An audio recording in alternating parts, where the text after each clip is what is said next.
कठिन काम औसम अकबर बीरबल की कहानी।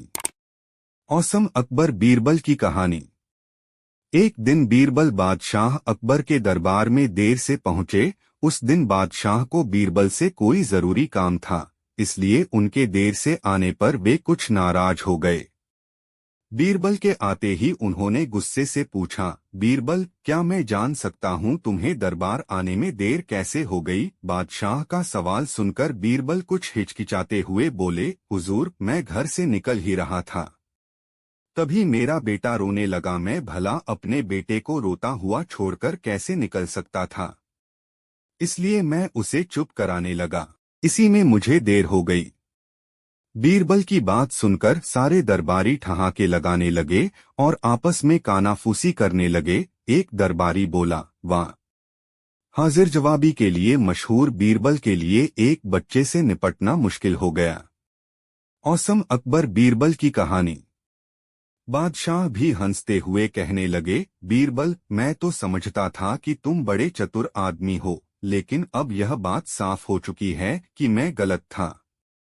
जब तुम्हारा बेटा रो रहा था, उस समय तुम्हारा तेज दिमाग कहाँ चला गया था? जहां पनाह बच्चों की फरमाइश पूरी करना बड़ा मुश्किल होता है। वैसे तो मेरी बीवी बच्चे को संभाल लेती थी, लेकिन इस समय वह मायके गई हुई है, इसलिए बच्चे को चुप कराने की जिम्मेदारी मेरे ऊपर आ गई थी। क्या बात कर रहे हो? बादशाह बोले, इसका मतलब तुम्हें बच्चों से निपटना नहीं आता। कल तुम अपने बेटे को मेरे पास ले आना, फिर मैं तुम्हें दिखाऊंगा कि बच्चों की फरमाइश पूरी करना कोई इतना मुश्किल काम नहीं है। औसम अकबर बीरबल की कहानी। अगले दिन बीरबल अपने 4 साल के बेटे को दरबार में ले आए। बादशाह ने उस बच्चे को तख्त के नजदीक बुलाया और उसे अपनी गोद में बिठा लिया। बेटा, मैं हिंदुस्तान का शहंशाह हूँ।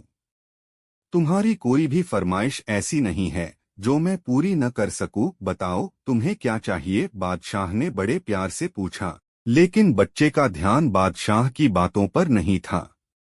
उसने झपटकर बादशाह की पगड़ी उनके सिर से उठा ली और उसे फर्श पर फेंक दिया। बादशाह हंसकर अपनी झेप मिटाने लगे। मैं गन्ना खाऊंगा। वह बच्चा मचलते हुए बोला, मुझे गन्ना अच्छा लगता है।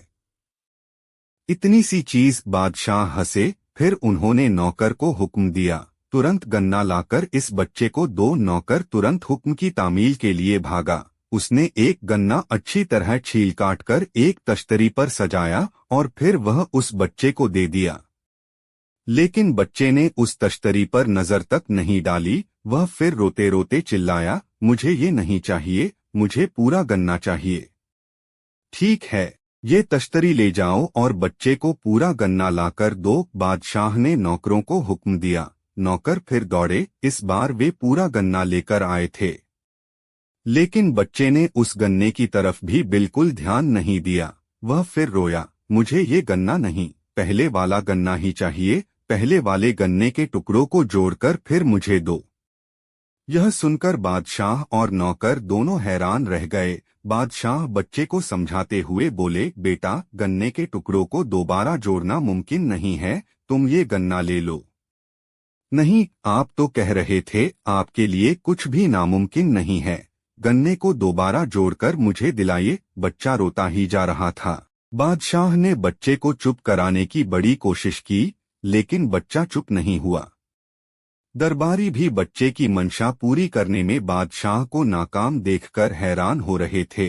उन्हें भी बच्चे से निपटने का कोई तरीका नहीं सूझ रहा था। जब बादशाह हर कोशिश करके थक गए तो बीरबल से बोले, बीरबल, तुम अपने बेटे को घर ले जाओ। इसकी ख्वाहिश पूरी करना हमारे बूते के बाहर की बात है। बीरबल हंसते हुए बोले, हुजूर, मैं तो पहले ही कह रहा था कि बच्चों की मंशा पूरी करना बड़ा कठिन होता है। तुम सही थे। बादशाह बोले, अब मैं तुम्हें कभी देर से आने पर नहीं रुकेगा।